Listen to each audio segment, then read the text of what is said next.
تنافس على الخمسه دول مش اقل من 9 انديه. مظبوط يا كابتن، انا السنه اللي فاتت كنت هصعد دوري انا قصدي صح.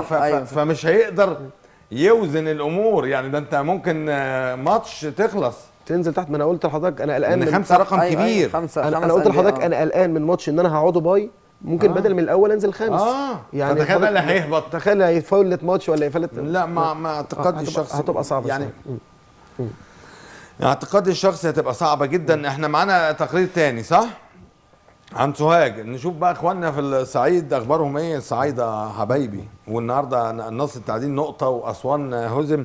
الصعايده يعني حبايبنا وبلدياتنا. تعالوا نشوف سوهاج بيفكروا في ايه. وسوهاج دائما وابدا بينافس على دورة الترقي والصعود للقسم الممتاز، وحلم كبير على فكرة. خلاص نصر التعدين وأسوان خلوا كل أندية الصعيد تحلم إن هي تبقى موجودة في الدوري الممتاز. تعالوا نشوف سوهاج بيحلموا بإيه وبيفكروا في إيه.